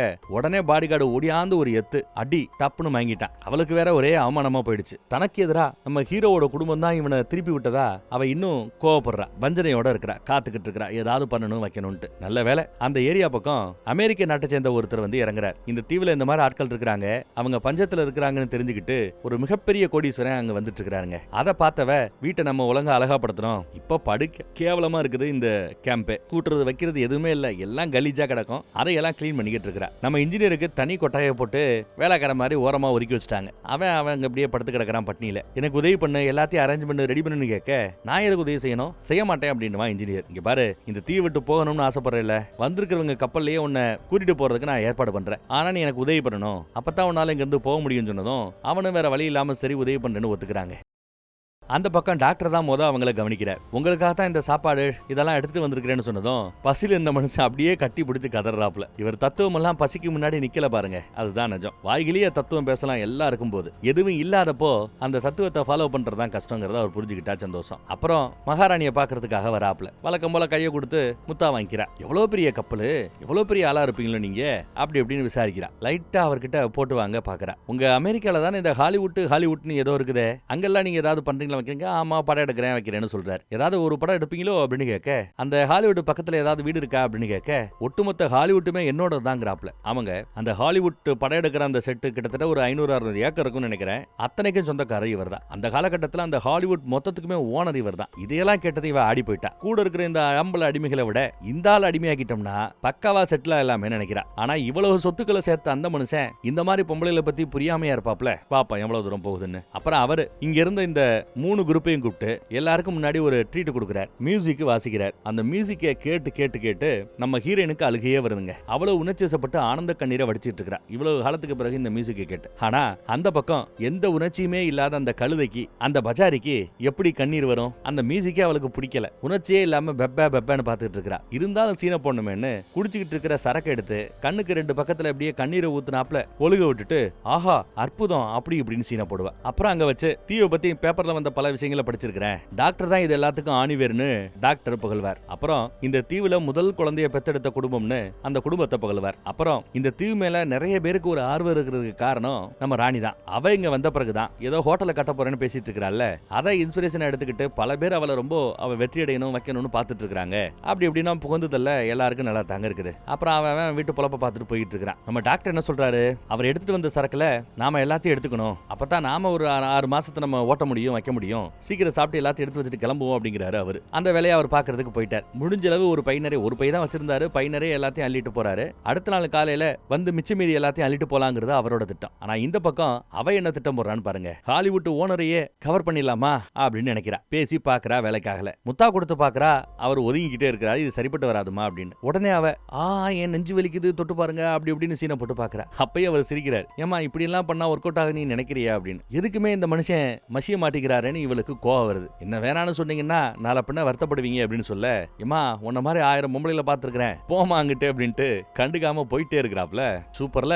அப்புறம் அந்த இவர் எடுத்துட்டு வந்த சரக்குகள் எல்லாத்தையும் வந்த வரைக்கும் லாபம்னு மொத்தத்தையும் சுருட்டி எல்லாத்தையும் எடுத்துட்டு போயிட்டா ராணி. இவரு காலையில வந்து சரக்கு எடுக்கலான்னு வந்து பார்த்தா எல்லாம் காலியா கிடக்குது. அப்ப அவதான் எல்லாத்தையும் எடுத்துட்டு போயிருக்கிறான்னு இவருக்கு கோவம் வருதுங்க. நேரா வந்து நம்ம குடும்பத்துக்கிட்ட பார்த்து நீங்க யாரு பக்கம்னு தேர்ந்தெடுக்க வேண்டிய நேரம் வந்துருச்சுங்கிறார். நடந்ததெல்லாம் சொல்லியிருப்பார் போல. அதே மாதிரி மொத்த ஐட்டத்தையும் கொண்டு வந்து இவங்க வச்சிருக்காங்க. அவர் கொண்டு வந்து கொடுத்ததை 3 பேரும் பங்கு போட்டுக்கணும். சோ இவங்களோட பங்கு கேட்கறதுக்காக இவங்க 2 பேரும் வராங்க, ஹீரோவும் டாக்டரும். ஆனா பாடி கார்டு துப்பாக்கி வச்சிருக்க அவ வந்து திமிரா பேசுவா. இதெல்லாம் எங்களுக்காக சொந்தம், எங்களுக்காக தான் அவர் எடுத்து வந்தாரு வச்சாருன்னு திமிரா பேசுவா. ஆனா எங்களுக்கு முன்னாடியே இருந்த பொருட்களை ஆட்டைய போட்டு போனது அவன் தான். நாங்க லேட் பண்ணிருந்தோம்னா எல்லாத்தையும் இந்த டாக்டர் ஆட்டைய போட்டு போயிருப்பாப்ல. உங்களுக்கு பங்கு கொடுத்திருப்பாருன்னு நீங்க நினைக்கிறீங்களான்னு அவ கரெக்டா கேக்குறா. அந்தால நம்பாதன்னு வேற அவ சொல்றா. அவன் துப்பாக்கி காமிச்சு மிரட்டிக்கிட்டு இருக்காங்க. மாத்தி மாத்தி எல்லாரும் துப்பாக்கி வச்சிட்டு இருக்க ஹீரோவோட பையன் குறுக்கால வந்து போது நிறுத்துங்கிறாங்க. இந்த கேப்ல அந்த பொம்பளை வேற துப்பாக்கி எடுத்துக்குது. அப்புறம் நம்ம ஹீரோயின் தான் உள்ள வந்து, ஏன் இவ்வளவு காட்டு மிராண்டித்தனமா நடந்துக்கிறீங்க, கொஞ்சமாவது மனிதநேயத்தோட பொறுப்பா நடந்துக்கங்க, இது எதுவுமே இல்லைனாலும் பரவாயில்ல, வாங்க போலான்னு தான் புருஷனை கூட்டிட்டு போகுது அந்த அம்மா. இவரு வெறுங்கையில இங்க வரவரு பசிதலாம நடக்கிற கூத்தெல்லாம் பார்த்துட்டு அவர் எழுதுறதுக்கு அந்த தட்டச்சு இயந்திரத்தை வச்சிருப்பாரு, டைப்ரைட்டரை. அந்த டைப்ரைட்டரை தூக்கி போட்டு துப்பாக்கியால அதை சுட்டு நாஸ்தி பண்றார். இதை எல்லாத்தையும் பார்த்த அவரோட பொண்டாட்டி கோவம் வருதுங்க. அதை எடுத்து வச்சுக்கிட்டு, நீ பழைய மாதிரி இல்ல, சுத்தமா மாறிட்ட, சும்மா எல்லாத்தையும் எழுதி வைக்கும் போது பெரிய இவனாட்ட நினைப்பு, ஆனா கஷ்டம் வரும்போது ஈஸியா நீ எழுதின எல்லா தத்துவங்களையுமே நீ மதிக்கிறது இல்ல, வைக்கிறது இல்ல அப்படின்னு சத்தம் போடுறா. இவ கழுத வளர்த்தாப்புல கோழிகளை வளர்த்துட்டு இருக்கா. அந்த கோழிகளுக்கு தீவனம் போடணும், அந்த டப்பா தீவனங்களை தான் போட்டுக்கிட்டு இருப்பா. ஆனா இதெல்லாம் இனிமே போடாத, இருக்கிறதே கம்மியா இருக்குது, நாம தான் அதை பயன்படுத்தணும் சொல்லும்போது, அப்போ என் கோழிகளுக்கு என்ன படன்னு கேட்டா, ஓபன் பண்ணி வச்சிருந்த சில ஃபுட்டு வந்து பாய்சன் ஆயிருக்குங்க, ஃபுட்டே விஷமாயிடுன்னு சொல்லுவாங்கல்ல, அந்த மாதிரி அழுகி போய் கிடக்குது. இது அந்த கோழிகளுக்கு போட்டா போதும், கோழிகளுக்கு இதெல்லாம் ஒண்ணும் செய்யாது, அது வாட்டுக்கு சாப்பிட்டு தெரியும் அப்படின்னு சொல்லி அழுகி போன பொருட்களை கொண்டு வந்து உள்ள போடுறார். கோழிகளும் அதை சாப்பிட்டுட்டு இருக்குது. இந்த பக்கம் பார்த்தா நம்ம இன்ஜினியர் வழக்கம் போல அன்னைக்கு இவங்களோடய சேர்ந்து சாப்பிடுறதுக்கு வந்து நிக்கிறார். இவங்க கிட்ட இருக்கிற பொருட்களை, இவங்க கிட்ட இருக்கிறதே கொஞ்சோண்டு தான், அதையும் அவனுக்கு ஷேர் பண்ணி கொடுக்குறாங்க. ஆனா வெளியில இருந்து அந்த பஜாரி நீ வா அப்படின்னு கூப்பிட்டுட்டே இருக்கிறா. போகாதன்னு கூட நம்ம ஹீரோயின் சொல்லி பார்த்துட்டா. இல்ல வேற வழி இல்ல, போய்தான் ஆகணும்னு அவனும் போறாங்க. அவ ரொம்ப நல்ல விளாட்டம், பாரு எங்க கிட்ட இருந்த பங்குல உனக்கு பசியில் இருக்க கூடாதுல்ல, உனக்கு சேர வேண்டிய பங்கு இதுன்னு ஒரு மூட்டை நிறைய துணியையும் சாப்பாடையும் கொடுத்து, நீங்க இருக்கணும்னு அவசியம் இல்ல, நீ போறதா இருந்தா தாராளமா இங்கிருந்து போகலாம், உன்னை அடிமையாவே எப்போ வச்சுட்டு இருக்கிறது என் நோக்கம் இல்ல, நீ நல்லா இருந்தா போதும் அப்படி இப்படின்னு சீனை போட்டு முத்தாவை கொடுக்க பயபுள்ள மயங்கிட்டான். இதெல்லாம் பண்ணது சும்மாவா, எனக்காக ஒரு காரியம் பண்ணுன்னு வேற ஒரு சேட்டை பண்றான். அவனை ஏதோ ஒன்ன பண்ண சொல்லியிருக்காங்க. என்ன பண்ண சொல்லியிருக்கான்னா, கீழே டாக்டரோட பொண்டாட்டி ஒரு கழுதைய பாசமா வளர்த்துக்கிட்டு இருக்குதுல, அந்த கழுதையாங்கிறத பிடிச்சு கொண்டு வந்து இவங்க தோட்டத்துல மேய விட்டுருக்கான். அதுவும் புல்லுக்கு அந்த பக்கத்துல என்ன மேயுது ஏதுமேன்னு இங்க இருந்து பார்த்தா நம்ம ஹீரோவுக்கு எதுவும் தெரியாது. சரி பண்ணிங்க தான் வந்து பிரச்சனை பண்ணுன்னு சொல்லிட்டு குருட்டு மாக்குல சுட்டுறாரு. ஆனா சுட்ட பிறகு, அது செத்த பிறகு போய் பார்த்தாதான் அது கழுதுன்னு தெரிய வருது. டாக்டரோட பொண்டாட்டி குழந்தை மாதிரி வளர்த்துக்கிட்டு இருக்கா. ஐயோ போச்சே, பிரச்சனை பெருசாயிடுமேனு அவர் பயப்படுறாரு. இப்படி அவங்க 2 பேரும் அடிச்சுக்கிட்டு சாகணுங்கிறது தான் பஜாரியுடைய எண்ணம் போல. அதுக்கான ஏற்பாடுகளை தான் பண்ணி வச்சிட்டு இருந்திருக்கிறா. அதுக்கு தான் நம்ம இன்ஜினியரையும் பயன்படுத்தி இருக்கிறா. நல்லா பேசினது, முத்தா கொடுத்தது எல்லாம் அதுக்கு தான் போல. அடுத்த நாள் காலையில கழுதைய காணோம்னு இந்த அம்மா கத்தி பாக்குது, கழுதைய காணோம். வருத்தத்துல இருக்குது. அதை தேடி இவங்க குடும்பம் வரைக்கும் வந்தாச்சு. என் கழுதை எங்க அப்படின்னு அங்க தேடி பார்த்துட்டு இருக்கும்போது பொத்துன்னு கீழே விழுந்துருவா. கீழே விழுந்தவளை டாக்டர் கிட்ட நல்லபடியா கொண்டு வந்து கீழே விழுந்துட்டான்னு சேர்த்து வைக்கிறது, உள்ள படுக்க வைக்கிறது அவர் தான். படுக்க வச்சுட்டு வெளியில வந்த பிறகு கழுதையை நான் தான் சுட்டேன் அப்படின்னு மெதுவா சொல்றாருங்க. டாக்டரும் மெதுவா, என்ன விளையாடுறியா, குழந்தை மாதிரி வளர்த்துக்கிட்டு இருக்கா, என்னடா அப்படி பண்ணிட்டே அப்படின்னு கேட்க, வேணும்னே செய்யல, என் தோட்டத்துல மேய்ஞ்சுக்கிட்டு இருந்துச்சு, பண்ணி நினைச்சதான் சுட்டேன், பார்த்தா உங்க கழுதை அப்படின்னு பேசிட்டு இருக்கும்போது வேவு பார்த்துக்கிட்டு இருந்த ஒருத்தன் இங்க இருந்து வேகமா ஓடுவான். இதுக்கு பின்னாடியும் அந்த பஜாரி தான் இருப்பா அப்படின்னு டாக்டர் புரிஞ்சுக்கிறார். நம்ம ஹீரோவும் புரிஞ்சுக்கிறார். நீ சொன்னது சரிதான்ப்பா, யாரு எந்த பக்கம்னு நாம தேர்ந்தெடுக்க வேண்டிய நேரம் வந்துருச்சுங்கிறாரு ஹீரோ. வேவு பார்த்துக்கிட்டு இருந்த பாடிகார்டு ஓடி போய் 2 பேரும் கழுத்தை பிடிச்சிக்கிட்டு சண்டை போடுற ரேஞ்சுக்கு கத்தி பேசிட்டு இருக்காங்க. பிளான் ஒர்க் அவுட் ஆயிடுச்சு அப்படின்னு பாடிகார்டு சொல்றான். இவளுக்கு ரொம்ப சந்தோஷமா இருக்குது. இவங்க விறுவிறுன்னு அங்க இருந்து கிளம்பி வரும்போது பார்த்தா எங்கேயோ குறுக்கால ஒளிஞ்சுக்கிட்டு அழுதுகிட்டு இருக்கிற நம்ம இன்ஜினியர், என்ன எதுவும் செஞ்சிடாதீங்க, நான் வேணுக்குனே செய்யல, அவதான் என்ன செய்ய வச்சா, மறுபடியும் என்ன முட்டாளாக்கிட்டான்னு உட்காந்து அழுதுட்டு இருக்கிறான். வீட்டுக்கு போலாம், இந்த ஒன்ன மட்டும் கடைசியா பண்ணுன்னு சொன்னா நான் தான் கழுதையை கொண்டு வந்து உங்க தோட்டத்துல மேய விட்டேன்னு ஒத்துக்கிட்டாங்க. இப்படி அழுதுகிட்டு இருக்கிறவன அவங்க என்ன பண்ண முடியும் சொல்லுங்க. சோ அவளோட திட்டம் இதுதான் புரிஞ்சுக்கிறாங்க. இதுக்கு ஒரு முடிவு கட்டி ஆகணுமேனு முடிவு பண்ணிட்டாங்க. டாக்டர் முடிவு பண்ணிட்டார், நம்ம ஹீரோவும் முடிவு பண்ணிட்டார். முதல் வேலையா வீட்டு பக்கம் போய் பொண்டாட்டிய கீழே கடற்கரையில கொஞ்சம் மீன் ஏதாவது கிடைச்சா பாரு, பண்டு கிண்டு நண்டு கிண்டு கிடைச்சா புடிச்சிட்டு வா அப்படின்னு அனுப்பிச்சு வைக்கிறார். கூடவே தான் பிள்ளையையும் குழந்தையும் கூட கூட்டிட்டு போங்க அப்படின்னு அனுப்பிச்சு வைக்கிறார். ஏதோ பண்ண போறாங்கிறத பொண்டாட்டி புரிஞ்சுக்கிறா. ஆனா பேசி ஏதாவது ஒரு முடிவெடுப்பாங்க அப்படின்னு நினைச்சுக்கிட்டு தான் அவ போறா. அதுக்கு பிறகு டாக்டரும் நம்ம ஹீரோவும் கூடவே இன்ஜினியரும்னு 2 பேரும் துப்பாக்கி, அவன் எம்டியா தான் வரான். வெளியில வாங்கன்னு சத்தம் போடுவான். ஆனா உள்ள நம்ம பாடிகார்டு அந்த அம்மா கூட குடும்பம் நடத்திட்டு இருக்கான் போல. என்னடா டிஸ்டர்ப் பண்ணிட்டு இருக்கீங்கன்னு அப்படியே ஓடியாந்து டாக்டரை அடி. அடுத்து நம்ம ஹீரோவை அடிக்க வரும்போது அப்படியே குட்டிக்கரணம் போட்டு பில்ல தூக்கி அடிக்கிறார். டாக்டரோட துப்பாக்கியை பிடுங்கி ஓங்கி ஒரு குத்து குத்துறான். இதை பார்த்து நம்ம இன்ஜினியர் கையில கத்தி எடுத்துட்டு வந்து குத்த வர அவனோட கையில குத்திடும். அப்படியே போட்டு கீழே அமுக்கி அவனை கொல்ல முயற்சி பண்ணும்போது பாடிகார்டு ரொம்ப ஸ்ட்ராங்கா இருக்கிறான். இன்ஜினியரையே கீழே தள்ளி அவரோட வாய்க்குள்ளேயே கத்திய திருகி அப்படியே உள்ள இறக்க போறான். இன்னும் கொஞ்சம் இறக்கனா இன்ஜினியர் செத்தே போயிருப்பான். அப்பதான் நல்ல வேலையா நம்மால உள்ள புகுந்து அவனை கழுத்தோட சேர்த்து இறுக்கி பிடிச்சு செம நெரிக்கிறாப்ல. நல்லா பிடிச்சு லாக் பண்ணி நெரிச்சிட்டு பாக்கெட்ல இருந்த கத்தி எடுத்து சும்மா சதக்கு சைடுல குத்தி அவனை கொண்டு போட்டுறாப்ல. செத்தே போயிட்டான் அவன். உண்மையை சொல்ல போனா இங்க இருக்கிறதுலயே நல்ல பலமான ஆளுனா நம்ம ஹீரோவை தான் சொல்லணும். இவரோட பலத்தை மித்த ஆட்களும் புரிஞ்சுக்கிறாங்க. அடுத்து உள்ள இருந்து அவ வெளியில என்ன நடந்திருக்குன்னு புரிஞ்சுக்கிட்டு இவன் தான் பலசாலின்னு புரிஞ்சுக்கிட்டு உள்ள இருந்தவ குடுகுடுன்னு அழுதுட்டு ஓடியாரா. நல்ல வேலை அந்த ராட்சசங்கிட்ட இருந்து என்ன காப்பாத்திட்டீங்க. தினமும் அதை பண்ணு இதை பண்ணுன்னு என்ன டார்ச்சர் பண்ணுவான். இந்த பொருட்களை எல்லாம் உங்களுக்கு கொடுக்க கூடாதுன்னு சொல்லி என்ன கட்டாயப்படுத்தினது இவன் தான். இல்லன்னா உங்க எல்லாருக்கும் நான் ஷேர் பண்ணுவேன், வாங்க இருக்கிற பொருட்கள் எல்லாத்தையும் ஷேர் பண்ணிப்போம், எடுத்துக்கங்க அப்படி இப்படின்னு சீனை போட்டு பேசிட்டு இருப்பாங்க. இவளை விட்டா இங்க இருக்கிற எல்லா ஆம்பளைகளையும் மயக்கிடுவான்னு சொல்லி துப்பாக்கியால டாக்டர் சுட்டே போட்டார். எஸ், டாக்டர் சுட அந்த பொண்ணு செத்து போச்சு. என்னையா சுட்டுப்புட்டேங்கிறாப்ல ஆச்சரியத்தோட நம்ம ஹீரோவும் பார்த்துட்டு இருக்கிற. பாடியை டிஸ்போஸ் பண்ணுவோம்னு டாக்டர் சொல்லிட்டார் போல. பாடி எல்லாத்தையும் தூக்கி கொண்டு போய் இங்கேயோ மலை உச்சியில இருந்து கடல்ல 2 பாடியையும் வீசி எரிஞ்சிட்டாங்க. அந்த பஜாரி கடத்தற ஆத்தோட ஆத்தா கடலோட கடலா போய் சேர்ந்துட்டா. ஒரு பெரிய தொல்லை தீந்துருச்சுன்னு சொல்லலாம். நல்லா அடுத்து ஜோரா மழை பெய்ய ஆரம்பிச்சிருச்சுங்க. வெளியிலேயே ஒரு மாதிரியா உட்காந்துட்டு இருக்க ஹீரோயின் வந்து என்ன ஏதுன்னு பார்த்து விசாரிக்கிறா. அப்புறம் காலையில அவங்க கிட்ட லைட்டா பேச ஆரம்பிக்கிறா. இங்க பாருங்க, நான் வந்ததுமே உங்க துப்பாக்கி தோட்டாக்களை செக் பண்ணி பார்த்தேன். துப்பாக்கியில இருந்த தோட்டாயெல்லாம் கரெக்டா எண்ணிக்கை சரியா இருக்குது. துப்பாக்கி சுடுற சத்தம் கேட்டுச்சு. இப்போ அந்த வீட்டுல இருந்த அந்த பொம்பளைய காணோம், கூட இருந்த அந்த பாடி கார்டை காணோம். எனக்கு நம்ம அந்த டாக்டர் தான் ஏதோ பண்ணிருப்பான்னு கரெக்டா நேர்ல பார்த்தாப்புல கணிச்சு சொல்றாங்க. ஆனாலும் அந்த டாக்டரை நம்ப முடியாது. பழிய ஓமேல போட்டு உன்னையும் ஏதாவது பண்றதுக்கு வாய்ப்பு இருக்குது, கவனமா இருங்கன்னு எச்சரிக்கிறா. காலையில பார்த்தா நம்ம இன்ஜினியர் அந்த அம்மாவும் பாடி கார்டும் இங்க இருந்து காலி பண்ணிட்டு போயிட்டாங்க அப்படின்னு ஒரு பொய்ய கிளப்புறான். எல்லார்ட்டையும் அந்த பொய்ய சொல்றான். அப்புறம் இங்க இருக்கிற பொருட்களை எல்லாம் நான் விக்கிறேன்னு சொல்லி அங்க இருக்கிற துணி, டென்ட், மிச்ச மீதி சாப்பாடு இதையெல்லாம் ஒரு ரேட்டு பேசி விக்கிறான். டாக்டரும் வந்த வரைக்கும் லாபம்னு ஏதோ காசை கொடுத்து எல்லாத்தையும் வாங்கிட்டு போறார். இவனுக்கு எதுக்கு காசு வேணும்னா, இருக்கிற காசை கொடுத்தாதான் நாளை பண்ண இந்த பக்கத்துல ஏதாவது ஒரு கப்பல் வந்தா இவனை கூட்டிட்டு போவாங்க. காசை இல்லாம எனக்கு ஹெல்ப் பண்ணுங்கன்னு கேட்டா எவன் ஹெல்ப் பண்ணுவான்? அதுக்காகத்தான் பணத்துக்காக இதெல்லாம் பண்ண. நம்ம ஆட்களும் ஏதோ காசை கொடுத்து நம்ம ஹீரோ ஏதோ வாங்கிக்கிறாப்ல. மறுபடியும் சொல்றா, அந்த டாக்டரை நம்பாத, ஏதாவது பண்ணியாகணும், டெஃபினட்டா அவன் ஏதாவது வேட்டு வைப்பான் அப்படின்னு சொல்லிட்டு இருக்கிறா. அந்த பக்கம் டாக்டருக்கும் டாக்டரோட பொண்டாட்டிக்கு நிறைய முரண்பாடு பேச ஆரம்பிச்சாலே சண்டை தான் வருது. அவர் பக்கத்துல நெருங்கி வந்தாலே விலகி போவா.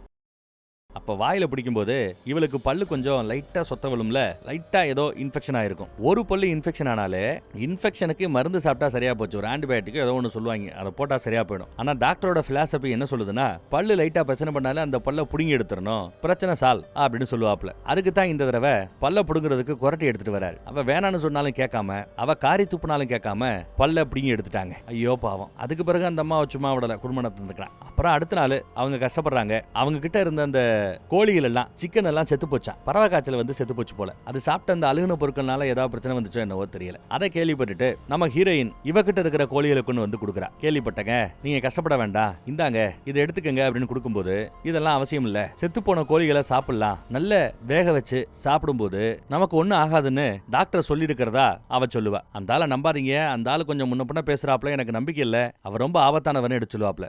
இல்ல அவர் புக் எழுதுறவரு, பிலாசபரு, மென்மையானவரு, இயற்கையை கூட அழிக்க கூடாதுன்னு நினைக்கிறவர்னு சொல்லும்போது, அப்புறம் எதுக்கு எங்க கிட்ட காசு கொடுத்து துப்பாக்கி வாங்கினாரு சொல்லுங்க அப்படின்னு கேக்குறாங்க நம்ம ஹீரோயின். எங்க பள்ளி என்னங்க ஒரு மாதிரி வீங்கி போச்சு, என்னாச்சுங்க அப்படின்னு கேட்க, அவர் புடிங்கிட்டாருன்னு சொல்லும்போது, ஆன்டிசெப்டிக் மருந்து என்கிட்ட இருக்குது, அதை நான் கொடுத்துருப்பேன், இதுக்காக பல்ல புடுங்கிறதா அப்படின்னு பேச வரும்போது, இங்க பாரு, என்கிட்ட ஃப்ரெண்ட் ஆகலாம் எதிர்பார்க்காத, என்கிட்ட ஃப்ரெண்ட் ஆகி என் புருஷனுக்கு டாக்டருக்கு எதிராக என்ன திருப்ப பார்க்காத அப்படி இப்படின்னு சீனை போட, எங்களெல்லாம் இங்க இருந்து விரட்டின பிறகு நீங்களும் அவரும் மட்டும் மறுபடியும் நிம்மதியா வாழ முடியும் நினைக்கிறீங்களா? அந்த ஆள் கூட உங்களால் நிம்மதியா இருக்க முடியும் நினைக்கிறீங்களா அப்படின்னு கேட்க, நீங்கெல்லாம் வரதுக்கு முன்னாடி வரைக்கும் நாங்க நல்லா தான் இருந்தோம் அப்படிங்கிறது அந்த அம்மா. எது எப்படியோங்க, ஆனா அவர் சொன்னது தப்பு. கெட்டுப்போன இறைச்சியை பாயில் பண்ணி சாப்பிட்டா அந்த கெட்டுப்போன சிக்கன்ல இருக்கிற பாக்டீரியா சாகும், நிஜம்தான். ஆனா அந்த பாக்டீரியா சாகிறதுக்கு முன்னாடி அதோட நச்ச இறைச்சியில ஆல்ரெடி டாக்ஸினை இறைச்சியெல்லாம் விட்டுட்டு போயிருக்குமா. அது மனிதர்களுக்கு ஃபுட் பாய்சனு, ஆபத்து, அதனால தயவு செய்து இந்த சிக்கனை வாங்கிக்கங்கன்னு கொடுக்குறாங்க. சரின்னு இந்த அம்மா வாங்கியிருக்கும் போல தெரியுது. இந்த பக்கம் நம்ம இன்ஜினியர் ஒரு கப்பல் அந்த பக்கம் போறதை பார்த்துட்டு இருங்கன்னு நீந்தியே இந்த பக்கத்துல ஓடியாராங்க. என்ன சிட்டி பக்கம் கூட்டிட்டு போங்க அப்படின்னு கேட்கறான். நான் ஆப்போசிட் டைரக்ஷன்ல போயிட்டு இருக்கிறேன், பெட்ரோல் இல்ல அப்படிங்கிறார். நான் 50 தரேன், 100 தரேன், 150 தரேன் அப்படின்னு ரேட்டை ஏத்திட்டே போக, கடைசியா வேண்டிய அளவு பணம் வரணும்னு தெரிஞ்சுக்கிட்ட பிறகு ஒரு டயரை தூக்கி போட்டு மேலே ஏறி வா கூட்டு போறேன்னு ஒத்துக்கிட்டாப்ல. இதுக்கு தான் அவனு இருந்ததெல்லாம் வித்தான். இன்ஜினியர் ஒரு வழியா கப்பலை ஏறிட்டாங்க. இந்த பக்கம் நம்ம பிலாசபர் கடைசியா மனிதர்களோட நோக்கம் என்ன அப்படிங்கறத கண்டுபிடிச்சிட்டாரா. ரொம்ப சந்தோஷமா டாக்டர் பொண்டாட்டி கிட்ட சொல்லிட்டு இருக்கிறார். என்ன கண்டுபிடிச்சிருக்கிறாப்ல தெரியுமா கடைசியில?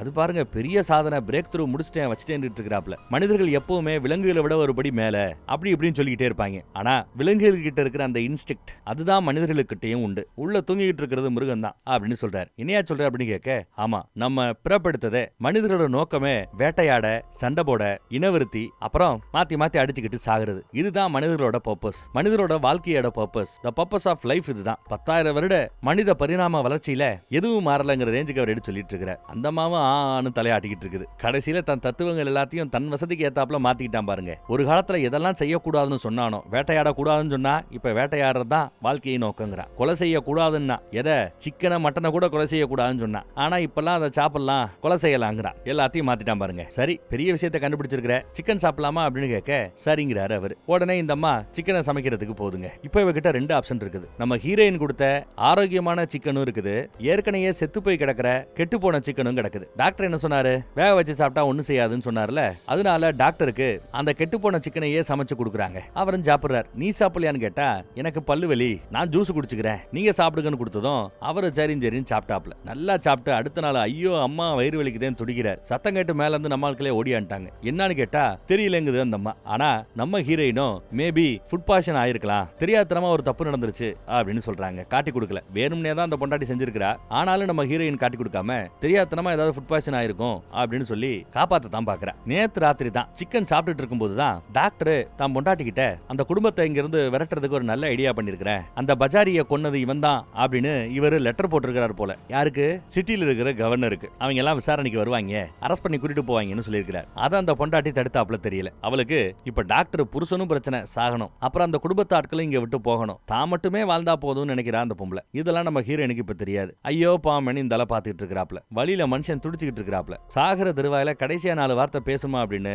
பொண்டாட்டிய பக்கத்துல அனுப்பிச்சு விட்டா, அவ பக்கத்துல போய் டாக்டர் இப்ப நீ செத்த பிறகுதாயா அழிவில்லா ஒரு பிறவி எடுக்க போற, இம்மோர்டல் ஆக போற, ஒரு தடவை செத்தா போதும், அப்புறம் உனக்கு மரணமே இருக்காதுன்னு சொல்ல, அடியே சாகர திருவாயில சொல்றேன், நீ எல்லாம் நல்லாவே இருக்க மாட்ட, நாசமா போயிருவே அப்படின்னு அவன் சாபம் கொடுக்குறான். சொல்லிட்டு செத்தே போயிட்டான். அடுத்த பருவ மாற்றம் நடக்குது. லெட்டர் போய் சேர்ந்திருக்கும் போல. கவர்னர் போலீஸ் ஆட்கள் எல்லாம் அனுப்பிச்சு வச்சிருக்காரு. நிறைய பேர் வராங்க ஆயுதத்தை எடுத்துக்கிட்டு. இங்க பார்த்தா முடிவெட்டுக்கிட்டு இருக்கிறா நம்ம ஹீரோயின் ஹீரோவுக்கு.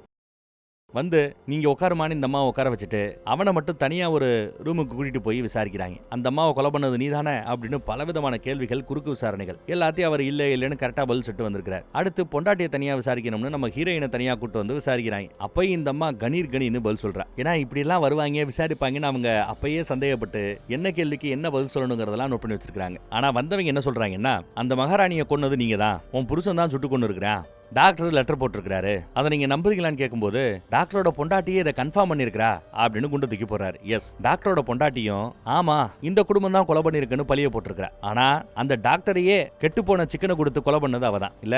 இப்போ வரைக்கும் அந்த உண்மையை யார்கிட்டயும் சொல்லாம தான் புருஷங்கிட்ட கூட சொல்லாம காப்பாத்திட்டு இருக்காங்க நம்ம ஹீரோயின். இனிமே அதை சொல்லாம இருந்தா தப்பு இல்ல, ஏன்னா அவதான் தப்பு பண்ணிருக்கா. அதனால ஏங்க என்ன விளையாடுறீங்களாங்க, அந்த டாக்டர் கிட்டத்தட்ட 4 வருஷமா இங்க இருந்தார். 4 வருஷம் தாக்கு பிடிச்சு இந்த ஆபத்தான தீவுல வாழ்ந்திருக்கிறார். திடுதுப்புன்னு கெட்டு போன சிக்கனை சாப்பிட்டு செத்து போயிட்டார் அப்படின்னு சொல்றத நம்புறாப்லையா இருக்குது. உங்களுக்கு தெரியுமா, சம்பவத்துக்கு முந்தின நாள் அந்த அம்மா கிட்ட நான் நல்லா இருக்கிற என்னோட சிக்கனை கொடுத்து அதை சாப்பிடாதீங்க இதை சாப்பிடுங்க நான் கொடுத்தேன். அதை அவ உங்ககிட்ட சொன்னாலா? இப்ப கூட போய் பாருங்க, அவ வீட்டுல நான் கொடுத்த சிக்கன் எல்லாம் நல்லா தெரிஞ்சுக்கிட்டு இருக்குது. யார் வேணாலும் என்ன வேணாலும் சொல்லலாம், ஆனா ஆதாரத்தை கவனிக்கணும், ஃபேக்டா கவனிக்கணும். அந்த இன்ஜினியர் அந்த பஜாரியோட பொருட்கள் எல்லாத்தையும் வித்துட்டு கிடைச்ச காசு எடுத்துட்டு ஓடி போயிட்டான். இங்க வாழ முடியாம அந்த பாடிகார்டும் அந்த பஜாரியும் எங்க போனாங்களோ ஏது பண்ணாங்களோ, ஒரு கால அவங்க இறந்து போனா கூட அதுக்கு எங்க குடும்பம் காரணம் இல்ல, அந்த டாக்டர் தான் காரணமா இருக்கணும். எங்களை பாத்தீங்கல்ல, சொந்தமா வீடு கட்டிட்டோம், சொந்தமா தோட்டம் இருக்கு, மாடு இருக்கு, புள்ள குட்டி இருக்கு, தண்ணி கிணறு கூட இருக்குது. எங்களுக்கு சொத்து பத்துன்றது எல்லாமே இந்த தீவுல நாங்க ஆல்ரெடி செட்டில் பண்ணி வச்சாச்சு. இனிமே சிட்டி பக்கம் வந்து நாங்க வாழ்றதுக்கோ இங்க இருந்து ஓடுறதுக்கோ எங்களுக்கு ஒண்ணுமே கிடையாது. இழப்பதற்கு எதுவுமே இல்லாத ஆட்கள் தான் ரிஸ்க் எடுப்பாங்க, அதைத்தான் அவங்க பண்ணிருக்காங்க. எங்களுக்கு இழப்பதற்கு எவ்வளவோ இங்க இருக்கிறது, நாங்க எங்க ரிஸ்க் எடுக்க போறோம் அப்படின்னு சொல்லிட்டு பிள்ளைக்கு பால் கொடுக்கணும் கிளம்புங்கன்னு பால் கொடுக்க ஆரம்பிச்சிட்டேன். அவங்க சொன்னதெல்லாம் கேட்டுட்டு கம்மனி கிளம்பிட்டாங்க. இதுல சொன்ன சில விஷயங்கள் உண்மை இல்ல. அங்க போய் பார்த்திருந்தா அங்க சிக்கன் எல்லாம் அங்கங்க கோழிகள் சுத்தி திரியறத கவனிச்சிருப்பாங்க.